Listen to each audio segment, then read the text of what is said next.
শুরু হলো সব খবর, কম সময়ে সব খবর একসাথে। খবরটা খুব বড় করে বলবো না, কিন্তু যতখানি বলবো তাতে করে আপনি জেনে যেতে পারবেন আজ কোথায় কি হলো। নিয়মিত আয়োজন আপনাদের সবাইকে স্বাগত জানাচ্ছি, আমি সৌমিত্র শুভ্র। বিএনপি চেয়ারপারসন খালেদা জিয়াকে রাজধানীর এভার কেয়ার হাসপাতালে ভর্তি করা হয়েছে। হাসপাতালের পরিচালক আরিফ মাহমুদ জানান, শরীরের তাপমাত্রা ওঠানামা করায় তাকে হাসপাতালে ভর্তির পরামর্শ দেন চিকিৎসক। মঙ্গলবার বিকেল 4:15টার দিকে গুলশানের বাসা থেকে হাসপাতালে পৌঁছান বিএনপি চেয়ারপারসন। চিকিৎসকরা জানান, তার লিভার ফাংশন টেস্টের জন্য সময় লাগতে পারে, তাই 2-1 দিন হাসপাতালে থাকতে হতে পারে। এর আগে খালেদা জিয়াকে এক নজর দেখতে ভিড় করেন নেতাকর্মীরা। করোনা আক্রান্ত হওয়ার পর চলতি বছরের 27 এপ্রিল বিএনপি চেয়ারপারসনকে হাসপাতালে ভর্তি করা হয়েছিল। প্রায় 1.5 মাসের বেশি সময়ে চিকিৎসা শেষে বাসায় ফেরেন তিনি, কিন্তু নানা রোগে আক্রান্ত খালেদা জিয়াকে উন্নত চিকিৎসার জন্য বিদেশে নেয়ার আবেদন জানিয়ে আসছে তার দল ও পরিবার।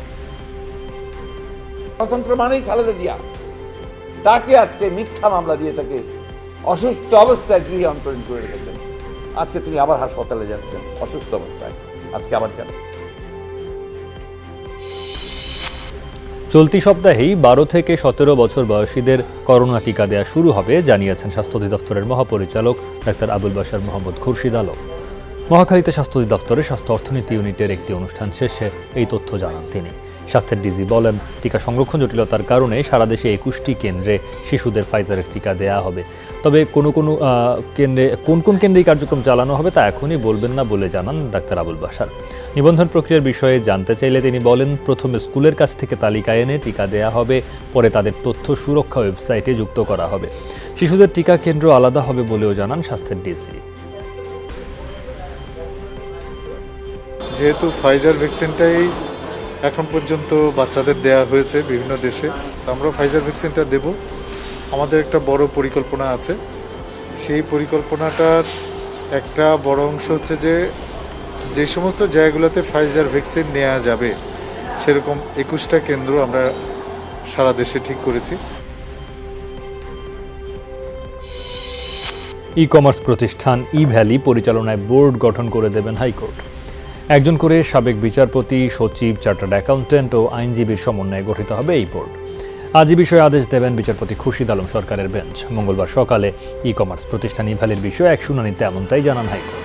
এর আগে ই কমার্স প্রতিষ্ঠান ই-ভ্যালির সব তথ্য হাইকোর্টে জমা দেন registrar for joint stock company and firm RJSC-কে। ই-ভ্যালি অবসায়ন চেয়ে ভোক্তা ফরহাদ হোসেনের করা আবেদনের শুনানিতে এসব সিদ্ধান্ত জানান হাইকোর্ট। এর আগে কেন অবসায়ন করা হবে না তা জানতে চেয়ে নোটিশ দেন হাইকোর্ট। সেই সঙ্গে প্রতিষ্ঠানটির সমস্ত সম্পত্তি বিক্রি এবং হস্তান্তরের উপর নিষেধাজ্ঞা দেওয়া হয়েছে। অবসরপ্রাপ্ত বিচারপতি হতে পারে, আরেকজন হয়তোবা সেক্রেটারি আইদার রানিং অথবা এক্স সেক্রেটারি হতে পারে, আরেকজন হয়তোবা চার্টার্ড অ্যাকাউন্টেন্ট হতে পারে এবং একজন আইনজীবী হয়তোবা থাকতে পারে। এরকম 4 জনের একটা বোর্ড হয়তোবা কালকে গঠন করবে, এরকমই একটা অভিপ্রায় ব্যক্ত করেছে। যে যিনি পিটিশনার আজকে দরখাস্ত করেছেন, তার উচিত ছিল ভোক্তা অধিকারের কাছে একটি দরখাস্ত করা বা প্রতিযোগিতা কমিশনকে জানানো বা RJC-কে জানানো এইসব অনিয়মের ব্যাপারে, কিন্তু তার কোনোটিই তারা করেননি। না করে তারা সরাসরি এই ওয়াইন্ডিং আপের দরখাস্তটি করেছেন। গুটি কয়েক প্রতিষ্ঠানের অনিয়মের কারণে বিতর্কিত অবস্থায় পড়েছে ই কমার্স খাত। তবে ভবিষ্যতে ই কমার্সের বিকল্প নেই, তাই নিয়ম মেনে যেসব প্রতিষ্ঠান এখনও সেবা দিচ্ছে তাদের পাশে দাঁড়াতে আহ্বান জানিয়েছে ই ক্যাব অ্যাসোসিয়েশন। অনলাইন কেনাকাটায় সচেতনতামূলক 10-10 ক্যাম্পেইন উদ্বোধনের পর এমন তাগিদ উঠে আসে। জেনে শুনে বুঝে এই স্লোগান সামনে রেখে বক্তারা বলেন, ই কমার্স শুনলে মানুষ এখন ভয় পায়। টাকা দেওয়ার পর চাহিদা মতো পণ্য পাবে কি না তা নিয়ে গ্রাহক এখন শঙ্কিত। সবাই অসৎ উপায়ে আয় করতে চায় না উল্লেখ করে বলা হয়, এই খাতে ভালো উদ্যোক্তা এখনও আছে। বলা হয়, নতুন আইন না করে বিদ্যমান নীতিমালা কার্যকরে পদক্ষেপ নেওয়া দরকার। 20 দিনের সচেতনতা কার্যক্রমে অংশ নিচ্ছে 20টি ই কমার্স সাইট ও লজিস্টিক কোম্পানি। ওয়ার্ল্ড ওয়াইড সবকিছু ডিজিটাইজ হয়ে যাচ্ছে, সবকিছু ডিজিটাল হয়ে যাচ্ছে। সেখানে আমরা যদি ই কমার্স থেকে পিছিয়ে থাকি তাহলে আলটিমেটলি আমাদেরই ক্ষতি হবে। সো এই ই কমার্সটাকে আসলে এটা প্রসপেক্টটা বুঝে সামনে এগিয়ে নিয়ে যেতে হবে। কয়েকটা কোম্পানির জন্য পুরো সেক্টরটাকে প্রশ্নবিদ্ধ করা আসলেই অন্যায়। এখনো ই কমার্স ইন্ডাস্ট্রি প্রায় 80 লক্ষ পরিবারকে কিন্তু সেবা দিয়ে যাচ্ছে। ই কমার্স পরিচালিত হবে কিভাবে? নীতিমালা নাকি আইন দ্বারা নিয়ন্ত্রণ হবে এই ব্যবসা? এ বিষয়ে খোদ সরকারি দ্বিধাদ্বন্দ্বে। এই বিষয়ে গঠন করা হয়েছে আলাদা কমিটি। এই কমিটি সিদ্ধান্ত দেবে নতুন করে আইন করতে হবে কি না। বাণিজ্য মন্ত্রণালয় বলছে, বেপরোয়াভাবে পরিচালিত এই ব্যবসার লাগাম টানতে কঠোর তদারকি প্রয়োজন। তবে হাজারের ব্যবসা অনলাইন ব্যবসা প্রতিষ্ঠানের মধ্যে বেপরোয়াভাবে ব্যবসা শুরু করে কয়েকটি প্রতিষ্ঠান। অতি লাভের আশায় ফাঁদে পা দিয়ে এখন নিঃস্ব হাজার হাজার মানুষ। বিশ্লেষকদের পরামর্শ, নিয়ন্ত্রণের মধ্যে রেখেই কার্যক্রম পরিচালনা করতে হবে। তদারকিটা শক্তিশালী করার একটা প্রক্রিয়া নেওয়া হচ্ছে যে কমার্স মিনিস্ট্রিতে আমরা আইআইটি উইং এ আরো কয়েকজন অফিসার স্টাফকে ইনভলভ করে এটা আর একটু ক্লোজলি মনিটর করা যায় কিনা। স্বাভাবিক ব্যবসায় কিন্তু প্রতারণা বা এই ধরনের অভিযোগ আছে, কিন্তু তো সিমিলার অপরাধ কিন্তু আপনার ই কমার্সেও, তাহলে ওখানে যে ধরনের পানিশমেন্ট হয়, যে ধরনের বিচার ব্যবস্থা হয়, এখানেও সেম। এখানে আসলে নতুন করে আইনের কোনো কিছু নেই, কিন্তু আইনের প্রয়োগটা জরুরি। খুব অল্প সময়ের ভিতর কিন্তু পুরো জিনিসটা করছে। অনেক মানুষ বুঝে উঠতে পারে নাই, অনেক ব্যবসায়ী বুঝে উঠতে পারে নাই, সরকারের প্রশাসনও হয়তো বা অনেক ক্ষেত্রে এগুলো বুঝে উঠতে পারে নাই। অভিযোগ এসছে, কিন্তু এত দ্রুত যে এরকম হয়ে যাবে এটা হয়তো অনেকের ধারণারও বাইরে ছিল। দেবীর চরণে অঞ্জলি দেওয়ার মধ্য দিয়ে শারদীয় দুর্গোৎসবের মহাসপ্তমীর পূজা পর্ব শেষ হয়েছে। মণ্ডপে মণ্ডপে প্রতিমা দর্শন করে গেছেন ভক্তরা। মঙ্গলবার ভোরে হয়েছে কলাবউ স্নান। দেবীর নবপত্রিকা প্রবেশের মধ্য দিয়ে শুরু হয় সপ্তমী পূজার আচার অনুষ্ঠান। নানা আচার রেওয়াজে নবপত্রিকা প্রবেশ করেন দেবী দুর্গা। এরপর দর্পণে দেবীকে স্নান করানো হয়। পরে শুরু হয় সপ্তমী বিহিত পূজা। প্রকৃতিকে দেবীর শক্তিরূপে দেখতে কলাগাছ সহ 9টি উদ্ভিদ বা পাতা দিয়ে পূজা করা হয় সপ্তমীতেই। শাস্ত্রমতে মহাসপ্তমীতে 16টি উপচারে হয় দেবী দুর্গার পূজা। একই সঙ্গে আসন, বস্ত্র, নৈবেদ্য, স্নান, পুষ্পমাল্য ও চন্দন দিয়ে পূজা করা হয় দেবীর। বাঙালি হিন্দু সম্প্রদায়ের সবচেয়ে বড় ধর্মীয় উৎসব ঘিরে রাজধানী ঢাকা সহ সারা দেশে এখন শারদীয় উৎসবের রং। এবছর মার কাছে প্রার্থনা হচ্ছে, এবছর যেরকম আমরা সুন্দর করে পুজোটা উদযাপন করতে পারছি, যা গত বছর করতে পারিনি, এটাই যেন আগামী বারগুলোতেও চলতে থাকে। একটা আনন্দময় পরিবেশে সেটা যেন আগামী বছর খুব ভালোভাবে উদযাপন করতে পারি, যেন করোনাটা এই বছরই পৃথিবী থেকে বিদায় নিক। প্রণাম করলাম, প্রার্থনা করলাম সবাই যেন ভালো থাকে। আমরা নতুন জামা পুজোর জন্য কিনেছি। সুস্থ মতো চলতে পারি, মার কাছে এই আশীর্বাদ কামনা করি।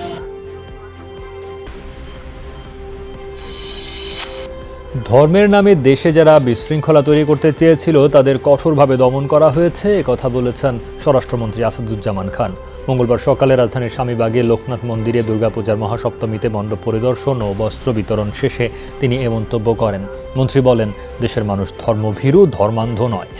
ধর্ম যার যার উৎসব সবার, এই নীতিতে বিশ্বাসী বাংলাদেশের মানুষ। আসাদুজ্জামান খান জানান, পূজা মণ্ডপগুলোতে কোনো ধরনের ঝুঁকি নেই, তারপরও সজাগ আইনশৃঙ্খলা বাহিনী।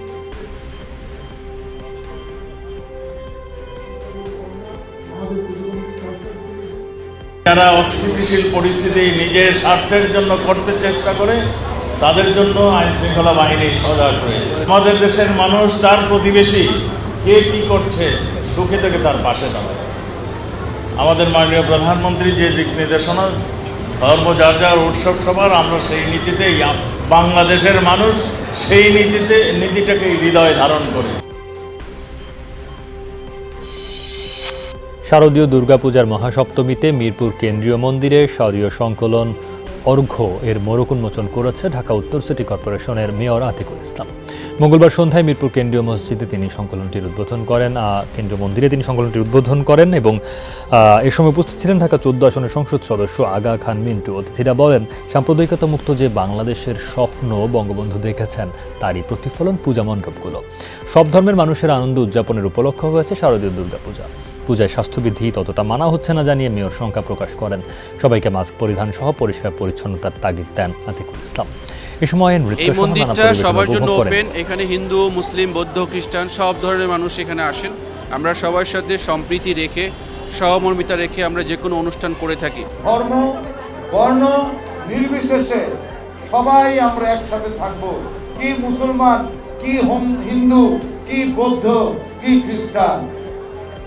এবং তার জন্যই কিন্তু মাননীয় প্রধানমন্ত্রী কিন্তু বলেন, ধর্ম যার যার, উৎসব সবার। ঝুঁকিপূর্ণদের সুরক্ষা নিশ্চিতে এবার কোভিড-19 বুস্টার ডোজ প্রয়োগের সুপারিশ করল বিশ্ব স্বাস্থ্য সংস্থা। 60 বছরের বেশি বয়সীদের তৃতীয় ডোজ গ্রহণের পরামর্শ দিয়েছে WHO বিশেষজ্ঞ দল। বিশেষভাবে সিনোফার্ম বা সিনোভ্যাক ভ্যাকসিনের বেলায় বুস্টার ডোজ নেওয়া বেশি জরুরি। টিকার অসম বন্টন নিয়ে আবারও ধনী দেশগুলোর সমালোচনা করেছেন জাতিসংঘ মহাসচিব আন্তোনিও গুতেরেস। জোট নিরপেক্ষ আন্দোলন ন্যাম সম্মেলনে তিনি বলেন, করোনা মোকাবেলায় ঐক্যবদ্ধ পদক্ষেপ নিতে ব্যর্থ বিশ্ব। সুরক্ষায় G20 দেশগুলোকে এগিয়ে আসার আহ্বান জানান তিনি।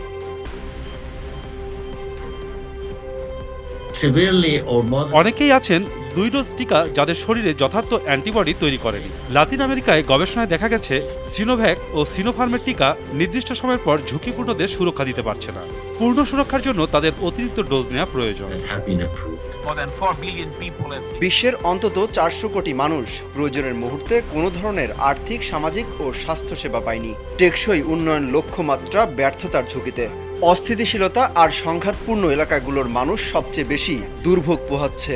টিকা বৈষম্য বিশ্বের নৈতিকতার অবক্ষয়ের প্রমাণ। ঐক্যবদ্ধ পদক্ষেপ নিতে বিশ্ব ব্যর্থ। করোনা ভাইরাস প্রতিরোধে মুখে খাওয়া ট্যাবলেট মলনিপিরাভির ব্যবহারে জরুরি অনুমোদন চেয়েছে মার্কিন ওষুধ প্রস্তুতকারী প্রতিষ্ঠান মার্ক। সোমবার মার্কিন খাদ্য ওষুধ নিয়ন্ত্রণকারী প্রতিষ্ঠান FDA এর কাছে জানানো হয় এই আবেদন। দাবি, করোনার হালকা থেকে মাঝারি লক্ষণের চিকিৎসায় কার্যকর ওষুধটি কোভিড আক্রান্তদের হাসপাতালে ভর্তি এবং মৃত্যুর হার 50% পর্যন্ত কমাতে সক্ষম। প্রতি কোর্সের মূল্য $700।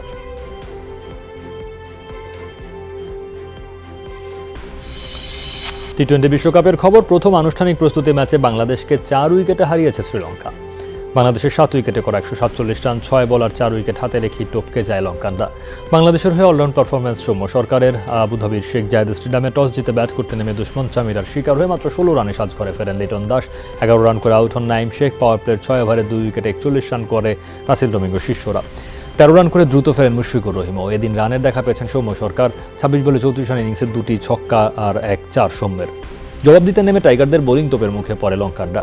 79 রান তুলতে 6 উইকেট হারায় শ্রীলঙ্কা। সৌম্য নেন 2 উইকেট, তবে পরে ঘুরে দাঁড়ায় লঙ্কানরা। আর কোনো উইকেট না হারিয়ে 1 ওভার আর 4 উইকেট হাতে রেখে জয় পায় শ্রীলঙ্কা। নিজের বোলিংয়ে টেকনিক্যাল পরিবর্তন এনেছেন সাকিব আল হাসান। রান আপ কমিয়ে দিয়েছেন, তার কারণ আধুনিক যুগে টি-20-র সাথে তাল মিলিয়ে জোরের ওপর বল করছেন। এবারের IPL-এর আমিরাত পর্বে বোলিংয়ে দেখা গেছে অন্য এক সাকিবকে। 2টি বলের মধ্যে প্রথম যে পার্থক্যটা চোখে পড়বে তা হচ্ছে রান আপ। নিজের স্বাভাবিক রান আপ থেকে অনেক কম রান আপ নিয়ে বল করছেন সাকিব আল হাসান। আপাত দৃষ্টিতেই টেকনিক্যাল পরিবর্তনে সফলও হচ্ছেন নাম্বার 1। IPL-এর টানা ম্যাচের কারণে ব্যাটিং সহায়ক উইকেট নাও হতে পারে সংযুক্ত আরব আমিরাতের টি-20 বিশ্বকাপে। ICC ইভেন্টে সাধারণত স্পোর্টিং উইকেট হলেও এবার বোলাররা বাড়তি সহায়তা পেতে পারে বলছেন 2018 সালে একই ভেন্যুতে এশিয়া কাপ খেলা ইমরুল কায়েস। কারণ নর্মালি আরব আমিরাতের উইকেট খুব ব্যাটিং ট্র্যাক থাকে, ICC ইভেন্টগুলোতে ব্যাটিং ট্র্যাক থাকে। তো যেহেতু অনেক খেলা হয়েছে IPL-এ, তো এখানে উইকেটগুলো প্রপার রেস্ট পাবে না। তো আমার মনে হয় যে একটু কিছুটা হলেও মানে বোলারদের একটু অ্যাডভান্টেজ থাকবে।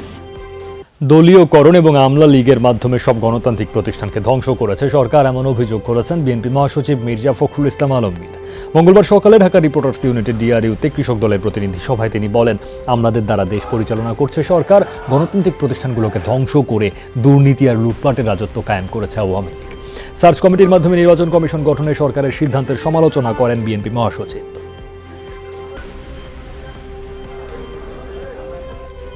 এদের বিচার হবে, কাঠগড়ায় এদেরকে দাঁড়াতে হবে বন্ধুগণ, যে তারা সংবিধানকে ধ্বংস করেছে, সংবিধানকে কেটে ছেড়ে শেষ করে দিয়েছে, মানুষের অধিকারগুলোকে হরণ করেছে এবং বাংলাদেশকে একেবারে একটা ফ্যাসিস্ট একটা রাষ্ট্রে পরিণত করেছে বন্ধুগণ। Deep state. এখন তো আওয়ামী লীগ কোথায়? এখন তো সমস্ত হচ্ছে আমলাদি। জাতীয় প্রেস ক্লাবকে বিএনপি রাজনৈতিক মঞ্চ বানিয়ে ফেলেছে। প্রেস ক্লাবের ভেতরে যে রাজনৈতিক সমাবেশ করছে তা অবৈধ ও অগ্রহণযোগ্য, এমন মন্তব্য করেছেন আওয়ামী লীগ সাধারণ সম্পাদক ওবায়দুল কাদের। মঙ্গলবার দুপুরে বাসভবনে ব্রিফিংয়ে তিনি বলেন, 90-এর পটভূমি আর 2021-এর পটভূমি এক নয়। গণঅভ্যুত্থান করে সরকার পতনের দিবা স্বপ্ন দেখছে বিএনপি। ওবায়দুল কাদের বলেন, ইউপি নির্বাচনে তথ্য গোপন এবং নানা অনিয়ম ও জালিয়াতি করে কেন্দ্রে নাম পাঠাচ্ছেন অনেকে। যারা এই ধরনের অনিয়মে জড়িত তাদের বিষয়ে খোঁজ খবর নেওয়া হচ্ছে।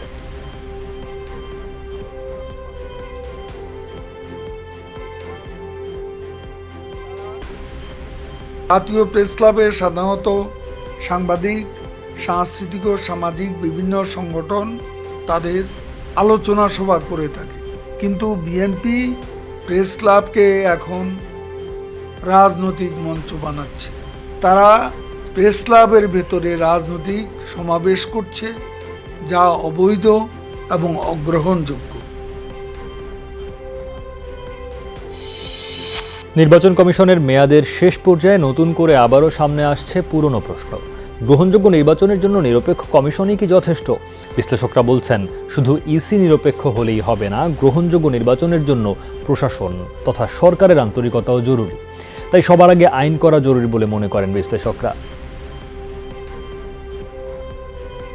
একটা কনস্টিটিউশনাল বডি নিয়ে এই যে তার ভূমিকা নিয়ে তার ভূমিকা প্রশ্নবিদ্ধ হওয়া, এটা কিন্তু আমাদের জন্য খুবই দুর্ভাগ্যজনক। ক্ষমতাসীন দলকে খুশি করতে গিয়ে তারা হয়তো তাদের ওই ম্যান্ডেটের জায়গা থেকে সরে যায়। জনগণ যদি সচেতন হতো তাহলে সাধ্য ছিল নির্বাচন কমিশন সব কিছু না মেনে নির্বাচন করা, কিংবা নির্বাচন কমিশনের সদিচ্ছা থাকা সত্ত্বেও আইন শৃঙ্খলা রক্ষাকারী বাহিনী যদি পুরোপুরিভাবে সঠিক কাজ না করে, সরকার যদি সক্রিয়ভাবে সহযোগিতা না করে, তাহলে কি পারবে নির্বাচন কমিশন একাই সব কিছু করতে?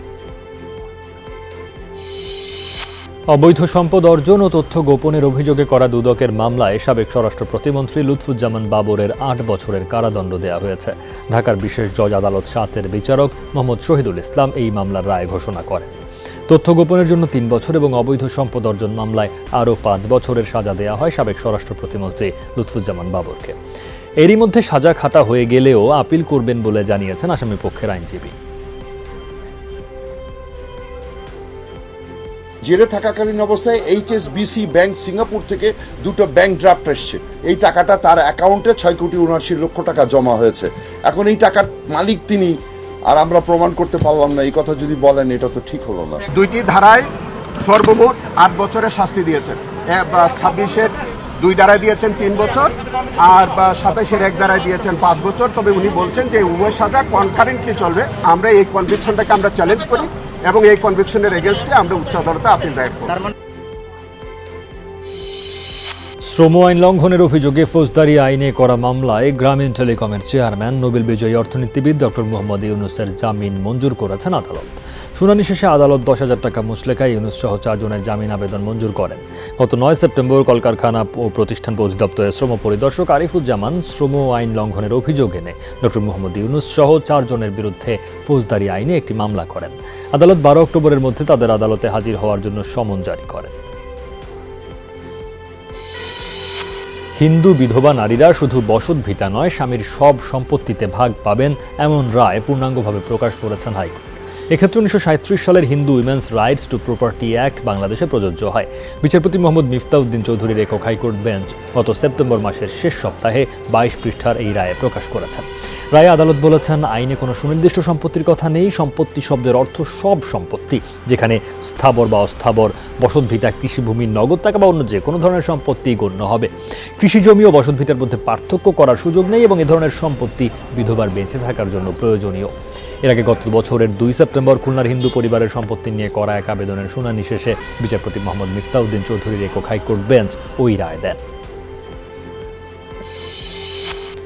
আলোচিত ব্যবসায়ী মুসা বিন শমসের দাবি করেছেন, কাদের মাঝি নামে এক প্রতারক তার সাথে প্রতারণা করেছেন, তার বিরুদ্ধে আইনগত ব্যবস্থা নেওয়া হবে। মঙ্গলবার বিকেলে ডিবি কার্যালয়ে প্রতারক কাদের মাঝির সাথে অর্থ লেনদেনের বিষয়ে জিজ্ঞাসাবাদের মুখোমুখি হয়ে সাংবাদিকদের কাছে এসব কথা জানান মুসা বিন শমসের। পরে ডিবির যুগ্ম কমিশনার হারুনুর রশিদ জানিয়েছেন, মুসা বিন শমসের প্রচুর সম্পদের মালিক বলে যে বক্তব্য দেন তা ভুয়া, তিনি অন্তঃসার শূন্য ব্যক্তি। মুসা বিন শমসের এর আগে দুদকে গিয়েছিলেন তার নিজস্ব নিরাপত্তা কর্মীদের নিয়ে, তবে ডিবির নির্দেশে এবার সেই প্রোটেকশন ছাড়াই আসেন। একটা ফ্রড লোক আব্দুল কাদের, সে এডিশনাল সেক্রেটারি বলে কার্ড ছাপিয়ে আমার অফিসে গিয়েছে, আমার সাথে বিভিন্ন সময় ছবি তুলেছে এবং সে মাঝে মাঝে আমার সামনে বসে বড় বড় লোকদের সঙ্গে কথা বলতো, যেমন আইজিপি সাথে কাদের মাঝির ভুয়া এডিশনাল সেক্রেটারি কাদের মাঝির সম্পর্ক, এই সম্পর্কে তাই উনি এড়াতে পারবেন। আমার কাছে মনে হয়েছে উনি তো অন্তঃসার শূন্য, একটা ভুয়া লোক, ওনার একটা ভুয়া লোক মনে হয়েছে। অন্তঃসার তার কিচ্ছু নাই। তার একটা বাড়ি রয়েছে গুলশানে 84 নাম্বার রোডে, এটা তার স্ত্রীর নামে। জার্মানির কোলোন নগরীতে জুমার দিন মসজিদের লাউড স্পিকারে আজান দেওয়ার অনুমতি দিলেন মেয়র হেনরিয়েত্তে রেকে। সোমবার বিবৃতিতে জানান, স্থানীয় মুসলিম বাসিন্দাদের অনুরোধ এবং ভিন্ন ধর্মাবলম্বীদের মধ্যে পারস্পরিক সম্প্রীতি বাড়ানোর জন্যই এই পদক্ষেপ। বলেন, বৈষম্যহীন সমাজ গঠনে 2 বছর মেয়াদী প্রকল্প হাতে নেওয়া হয়েছে। এরই অংশ হিসেবে মাইকে জুমার নামাজের আজান দেওয়ার অনুমতি দেওয়া হলো। তবে আজানের জন্য সর্বোচ্চ 10 মিনিট সময় বরাদ্দ। গেল বছরই দেশটির মুনস্টার শহরে মাইকে আজান দেওয়া নিষিদ্ধ করেন নিম্ন আদালত। অবশ্য সেই আদেশ বাতিল হয়ে যায় উচ্চ আদালতে। রায়ে বলা হয়, মসজিদে আজান ধর্মীয় অধিকার, রাষ্ট্র সেখানে হস্তক্ষেপ করতে পারে না। এক সপ্তাহের মধ্যে 7 জন বেসামরিক নাগরিক হত্যাকাণ্ডের জেরে এখনও উত্তেজনা বিরাজ করছে ভারতের জম্মু কাশ্মীরে। হামলার টার্গেট হওয়ায় আতঙ্কে শিখ ও হিন্দু ধর্মাবলম্বীরা। হামলার পেছনে কাশ্মীরের বিচ্ছিন্নতাবাদী সংগঠনগুলোকেই সন্দেহ করা হচ্ছে। স্থানীয় গণমাধ্যম বলছে, কর্মসূত্রে কাশ্মীরে আছেন এমন অনেক সনাতন ধর্মের মানুষই বাক্স পেটরা গুছিয়ে কাশ্মীর ছাড়ছেন। চাপ এতটাই যে শহর ছাড়ার গাড়িও পাচ্ছেন না অনেকে। মঙ্গলবারও নিরাপত্তা বাহিনীর অভিযানে প্রাণ গেছে সন্দেহভাজন 5 হামলাকারীর। চীনের শানঝি প্রদেশে ভয়াবহ বন্যায় বাস্তুচ্যুত হয়েছেন প্রায় 18 লাখ মানুষ। কয়েকদিনের ভারী বৃষ্টিপাত এবং ভূমিধসে ক্ষতিগ্রস্ত হয়েছে প্রদেশের 70টি জেলা। বিভিন্ন শহরে পুলিশ সদস্য সহ মারা গেছেন কমপক্ষে 7 জন। এছাড়া নিখোঁজ রয়েছেন আরও বেশ কয়েকজন। চীনা গণমাধ্যম জানায়, শুধু শানঝি প্রদেশে 17,000-এর বেশি ঘরবাড়ি ভেঙে পড়েছে। চালানো হচ্ছে উদ্ধার তৎপরতা। এখন পর্যন্ত অঞ্চলটি থেকে 1,20,000 মানুষকে নিরাপদে সরিয়ে নেওয়া হয়েছে। তবে ভারী বর্ষণের কারণে ব্যাহত হচ্ছে সেই অভিযান। নেপালের বিপক্ষে দেখা মিলবে নতুন এক বাংলাদেশের। কোচ অস্কার ব্রুজনের সাথে সুর মিলিয়ে দলপতি জামাল ভুঁইয়া বললেন, কে গোল করলো সেটি দেখার বিষয় নয়, তিনি চান বাংলাদেশের জয়। ম্যাচের আগে আনুষ্ঠানিক সংবাদ সম্মেলনে নেপালের হেড কোচ নিজে না এসে পাঠিয়েছিলেন তার সহকারীকে। তিনি জানিয়েছেন, সাফের ফাইনালে জায়গা করে নিতে মরিয়া তার দল।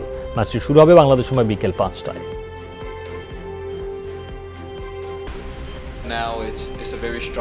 আমাদের দল এখন মানসিকভাবে অনেক শক্তিশালী। নিজেদের পারফরম্যান্সের ধারাবাহিকতা ধরে রাখতে চাই। আমরা জানি ফাইনাল খেলতে হলে নিজেদের সর্বোচ্চটা দিতে হবে। আশা করি ইতিহাস লিখেই ফাইনালে পা রাখব।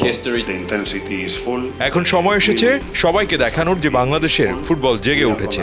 সবাই এখন অনেক আগ্রহ নিয়ে অপেক্ষা করছে দলের একটি সাফল্যের জন্য। ম্যাচে হারজিত থাকেই, তবে এই ম্যাচে কোনো কিছুই আমাদের সামনে বাধা হয়ে দাঁড়াতে পারবে না। এই টুর্নামেন্টে এখন সবাই চাপে আছে, তবে বাংলাদেশ দলে আগের থেকে অনেক পরিবর্তন এসেছে। আমরাও প্রস্তুত নিজেদের সেরাটা দিতে। আশা করছি ভালো একটি ম্যাচ হবে এটি।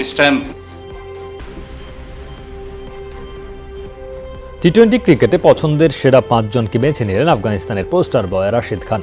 আইসিসির ওয়েবসাইটে প্রকাশ করা হয়েছে সেই তালিকা। যে কোনো উইকেটে রান করার সামর্থ্য থাকায় তালিকার শীর্ষে রেখেছেন ভারতীয় দলের অধিনায়ক বিরাট কোহলিকে।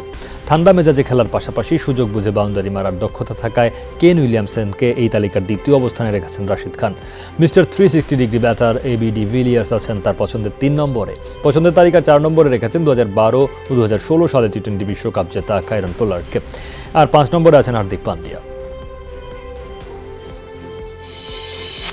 বিশ্ব ক্রিকেট নিয়ন্ত্রণ করে ভারতীয় ক্রিকেট বোর্ড বিসিসিআই, এমনটাই দাবি পাকিস্তানের বিশ্বকাপ জয়ী অধিনায়ক ও দেশটির প্রধানমন্ত্রী ইমরান খানের।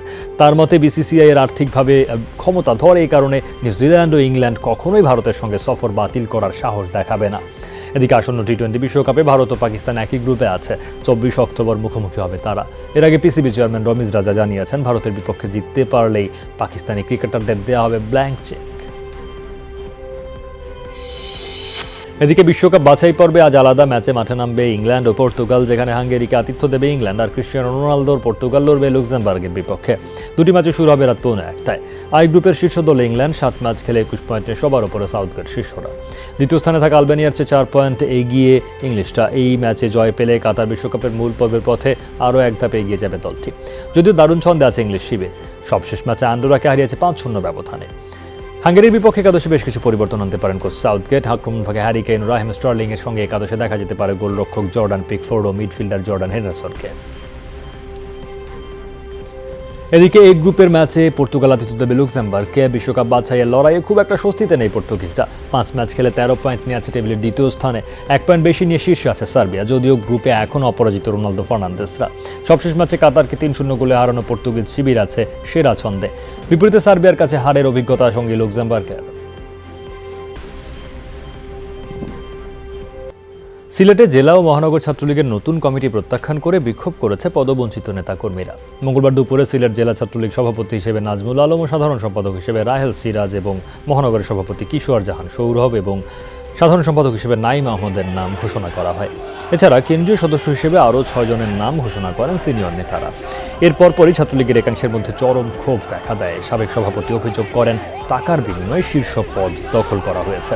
কমিটি প্রত্যাখ্যান করে বিক্ষোভ মিছিল করেন ক্ষুব্ধ নেতাকর্মীরা। মিছিলটি নগরীর জিন্দাবাজার আলহামরা মার্কেটের সামনে এলে পুলিশ বাধা দেয়। বাধা উপেক্ষা করে মিছিলটি চৌহাট্টা পয়েন্টে গিয়ে টায়ার জ্বালিয়ে ঘণ্টাখানেক সড়ক অবরোধ করে।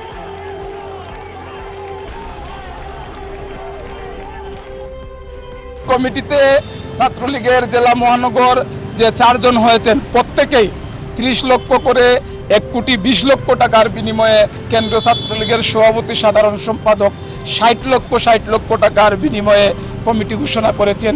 এজন্যই সংগঠনকে কুলসিত করেছেন।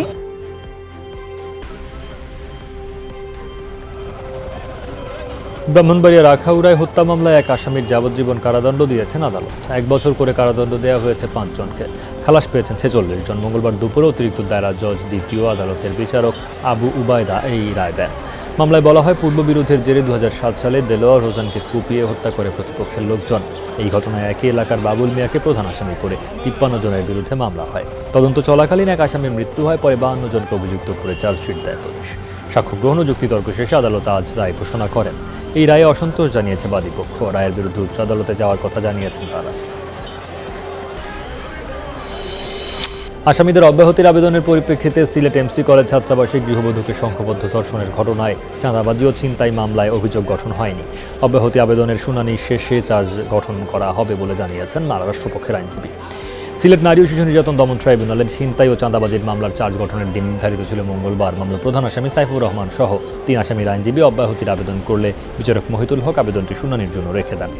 গত বছরের 25 সেপ্টেম্বর রাতে টিলাগড় এলাকার এমসি কলেজে স্বামীর সাথে বেড়াতে যাওয়া ওই গৃহবধূকে ক্যাম্পাস থেকে তুলে ছাত্রাবাসে নিয়ে ধর্ষণ করে কয়েকজন ছাত্রলীগ কর্মী। এই ঘটনায় ধর্ষণ এবং চাঁদা দাবি ও গাড়ি ছিনতাইয়ের 2টি মামলা হয়।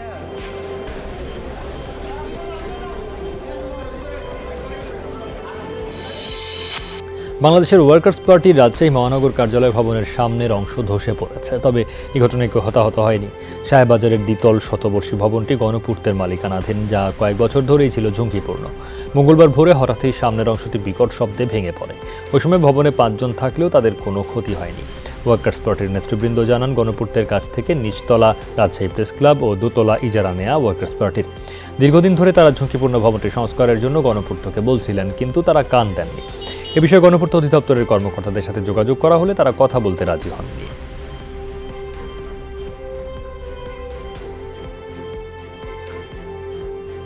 ভোর 5:40-এর দিকে হঠাৎ একটা আওয়াজের হলো, তখন আমরা নিচে নেমে দেখছি যে এই পরিস্থিতি হয়েছে। দুঃখের বিষয় হলো, সত্য গণপূর্তের ডিভিশন 1 যিনি ইঞ্জিনিয়ার সাহেব, উনি ফোন রিসিভ করেন না। আর ওনাকে জানানোর পরও, বারংবার জানানোর পরও তিনি কিন্তু এখানে আসেনি এবং এটা সংস্কারের কোনো উদ্যোগ নেয়নি, এবং যার কারণে আজকে এই অবস্থাটা হয়েছে। বঙ্গবন্ধু কন্যা প্রধানমন্ত্রী শেখ হাসিনার বাংলাদেশ সাম্প্রদায়িক সম্প্রীতির দেশ। এখানে সব ধর্মের মানুষ সমানভাবে উন্নয়নের সুফল ভোগ করছে। ভোলায় এমনটা বলেছেন সংসদ সদস্য নুরুন নবী চৌধুরী শাওন। সনাতন ধর্মাবলম্বী দুর্গাপূজা উপলক্ষে লালমোহন উপজেলা উদ্যোগে চাল ও ব্যক্তিগত তহবিল থেকে নগদ অর্থ বিতরণ অনুষ্ঠানে তিনি আরও বলেন, ধর্ম যার যার, উৎসব সবার। আওয়ামী লীগ সরকার জাতি ধর্ম বর্ণ নির্বিশেষে সবার উন্নয়নে কাজ করে যাচ্ছে। লালমোহন ও তজিমুদ্দিন উপজেলার 36টি মন্দিরে 18 টন চাল ও ব্যক্তিগত তহবিল থেকে 3 লাখ টাকা বিতরণ করেন এমপি শাওন। এ সময় প্রশাসনের কর্মকর্তা, জনপ্রতিনিধি ও আওয়ামী লীগের নেতারা উপস্থিত ছিলেন। ঢাকা কর অঞ্চল 5-এর সেরা করদাতা হয়েছেন রংধনু গ্রুপের চেয়ারম্যান আলহাজ রফিকুল ইসলাম। মঙ্গলবার বিকেলে রাজধানীর সেগুনবাগিচায় সম্মাননা প্রদান অনুষ্ঠানে রফিকুল ইসলামকে পুরস্কার তুলে দেওয়া হয়। এ সময় রফিকুল ইসলাম বলেন, আগে মানুষ কর কর্মকর্তাদের নাম শুনলে ভয় পেত, তথ্য গোপন করত, আর এখন কর দিতে মেলার আয়োজন করা হয়। জনবান্ধব কর কর্মকর্তাদের কর্মদক্ষতার কারণে মানুষের এমন আগ্রহ তৈরি হয়েছে। প্রধানমন্ত্রী শেখ হাসিনার স্বপ্ন, উন্নয়নশীল রাষ্ট্র গড়ার অংশীদার হতে সকল ব্যক্তি ও প্রতিষ্ঠানকে করদানে আগ্রহী হওয়ার আহ্বান জানান তিনি। কর কমিশনার সোয়েব আহমেদ বলেন, রফিকুল ইসলামের মতো ব্যক্তি কিংবা রংধনু গ্রুপের মতো প্রতিষ্ঠানগুলো কর দানে আগ্রহী বলেই পদ্মা সেতুর মতো বড় প্রকল্প বাস্তবায়ন সম্ভব হয়।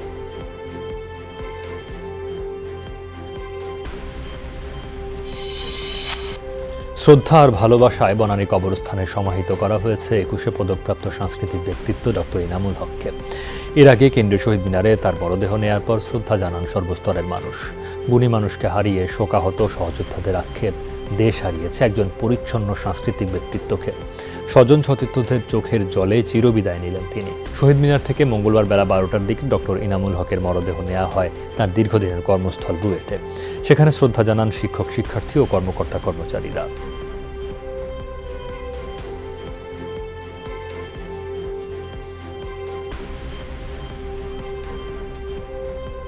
ব্যক্তি চলে যায় কিন্তু তার আদর্শ বেঁচে থাকে, তার চিন্তায়, তার কর্মে। তিনি তার পুরো পরিবারকে নিয়োজিত করেছিলেন এই শিল্প সাধনায়। এটি একটি বিরল উদাহরণ আমাদের জন্য। ওনার ভাবনায়, চিন্তায়, চেতনায় বাংলাদেশের মানুষ, এর বাইরে কিচ্ছু ছিল না কখনো। কি অভিনেতা, কি নাট্যকার, কি সংগঠক, তার চেয়ে এত ভালো মানুষ আমার জীবনে আমি আসলে খুব কম দেখেছি। অভিনেতা এবং একজন বরেণ্য ব্যক্তিত্বকে হারিয়ে আমরা অত্যন্ত শোকাহত। এই শূন্যতা আসলে পূরণ হবে না। তো তার মতো এমন একজন গুণী মানুষের হঠাৎ প্রস্থান সত্যিকার অর্থেই এটি জাতির জন্য বেদনার। এবার তাইওয়ানের কাছে ফুজিয়ান প্রদেশে সামরিক মহড়া চালালো চীন। দ্বীপ দেশটির সাথে চলমান উত্তেজনার মধ্যে স্থল এবং নৌপথে যুদ্ধের মহড়া দেয় বেইজিং। যদিও শি জিনপিং সরকারের দাবি তাইওয়ানের সঙ্গে চলমান বিবাদের সাথে মহড়ার কোনো সম্পর্ক নেই। বার্তা সংস্থা রয়টার্স বলছে কয়েকদিন ধরেই ফুজিয়ান প্রদেশের দক্ষিণাংশে মহড়া চালানো হয়েছে। প্রতিদিনই বাড়ানো হচ্ছে সেনার সংখ্যা। সম্প্রতি তাইওয়ানের আকাশসীমায় চীনের যুদ্ধবিমান অনুপ্রবেশের পর দুপক্ষে উত্তেজনা বেড়েছে।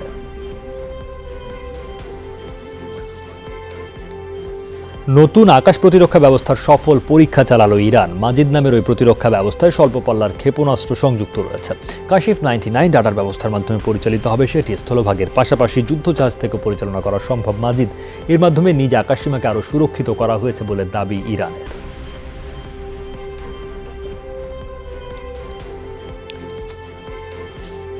তিন বছর পর মাঠে গড়িয়েছে হকি। সেই সাথে প্রায় প্রতিদিনই মাঠে আর মাঠের বাইরে ঘটে চলছে নানা অঘটন। সবশেষ মাঠে অসদাচরণের জন্য দুই ক্লাব মোহামেডানকে 50,000 ও পুলিশকে 5,000 টাকা জরিমানার সাথে জিমিকে এক ম্যাচের জন্য বহিষ্কারও করা হয়েছে। সোমবার ক্লাব কাপ হকিতে মোহামেডান ও পুলিশের ম্যাচে দুই দলের খেলোয়াড়রা হট্টগোলে জড়িয়ে পড়েন। এক পর্যায়ে আম্পায়ারের সিদ্ধান্তের প্রতিবাদে পুলিশ দল খেলতে অস্বীকৃতি জানিয়ে মাঠ থেকে উঠে যায়।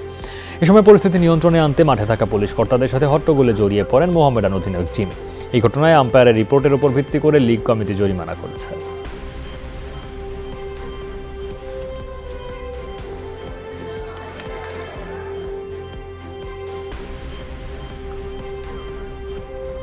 রাসেল মাহমুদ জিমি, তাকে 50,000 টাকা জরিমানা করা হয়েছে এবং আগামী এক ম্যাচ টুর্নামেন্টে আগামী যে খেলা অর্থাৎ এক ম্যাচ সে নিষিদ্ধ থাকবে। বাংলাদেশ পুলিশ এসসি বাইলসের ধারা অনুযায়ী আপনার সর্বোচ্চ 24-এর ক অনুপাতে তাকে 5,000 টাকা জরিমানা করা হয়েছে।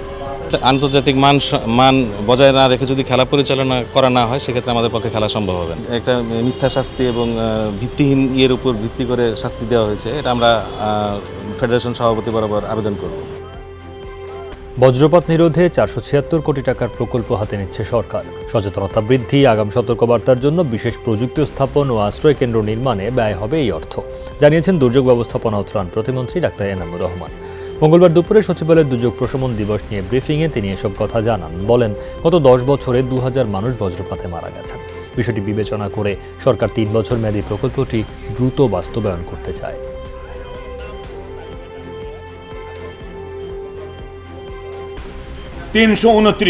এবং আমাদের নাম সহ তালিকাটা আছে। 11 থেকে এ পর্যন্ত প্রায় 2000 লোক মারা গেছে। 17 এবং 18 2 বছরে 300 ক্রস করেছিল, আর বাকি সব বাড়ি 200 বা 200-র কাছাকাছি ছিল। 486 কোটি টাকার প্রকল্প নেওয়া হয়েছে। সেটা আমরা 3টা ধাপে হেডিং আছে সেখানে। প্রথম হলো যে মানুষকে সচেতন করার জন্য আমরা সচেতনতামূলক কাজকর্ম করব।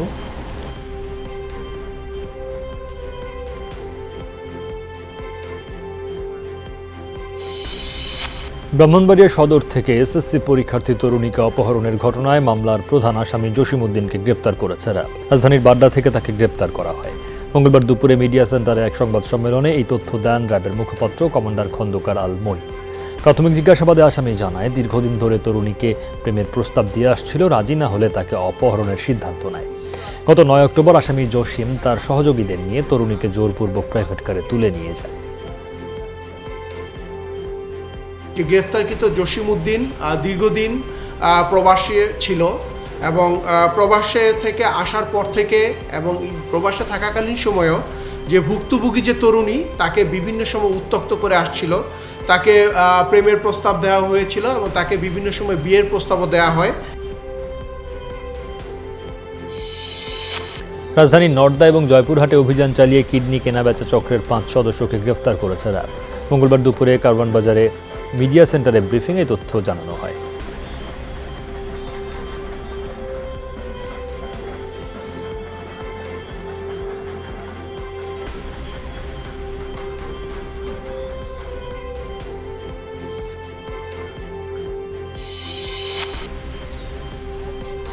ভাষাঞ্চলে কাজ করার জন্য বাংলাদেশ সরকারের সাথে ইউএনএইচসিআর এর চুক্তি হওয়ায় সন্তোষ প্রকাশ করে কক্সবাজারের রোহিঙ্গা ক্যাম্পে আনন্দ মিছিল করেছেন সাধারণ রোহিঙ্গারা। মঙ্গলবার সকালে কক্সবাজারের রুখিয়া উপজেলার কুতুপালংয়ে রোহিঙ্গারা ব্যানার প্ল্যাকার্ড হাতে এই আনন্দ র্যালি বের করে। এ সময় তারা বলেন, ভাষাঞ্চলে ইউএনএইচসিআর যুক্ত হওয়াতে রোহিঙ্গাদের জন্য সুযোগ সুবিধা বৃদ্ধি পাবে।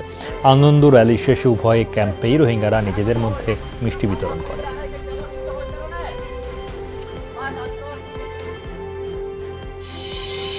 টানা তৃতীয় সপ্তাহের মতো অব্যাহত আছে স্প্যানিশ দ্বীপ লা পামায় অগ্নুৎপাত। জ্বলন্ত আগ্নেয়গিরি দেখতে ছুটে আসা পর্যটকদের ভিড় ঠেকাতে এবার আশপাশের এলাকাগুলোতে নতুনভাবে জারি করা হলো লকডাউন। কর্তৃপক্ষ বলছে, লাভার তোড়ে ধ্বংস হয়ে গেছে 1100-র বেশি ঘরবাড়ি, অব্যাহত আছে ভূকম্পন, বিষাক্ত গ্যাস এবং লাভার বর্জ্যের কারণে বিপর্যয় দেখা দিয়েছে প্রাকৃতিক পরিবেশে। কর্তৃপক্ষের শঙ্কা, এর ফলে দীর্ঘমেয়াদী প্রভাব দেখা দিতে পারে।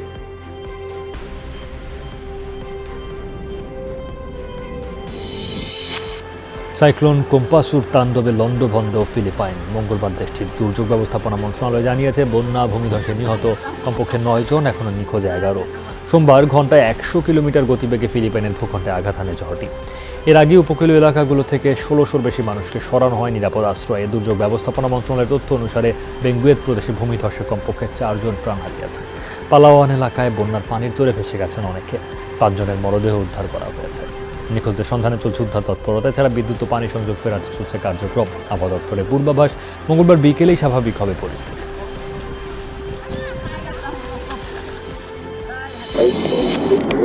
অল্পের জন্য প্রাণে বাঁচলেন ফ্লোরিডার এক ট্রাফিক পুলিশ আর গাড়ি চালক। ড্যাশ ক্যামে ধরা পড়ে মারাত্মক এই সড়ক দুর্ঘটনা। রাস্তায় থামানো একটি গাড়িকে এসে ধাক্কা দেয় নিয়ন্ত্রণ হারানো সেডান। গ্রেফতার আতঙ্কে মুহূর্তেই পালিয়ে যায় অপরাধী চালক।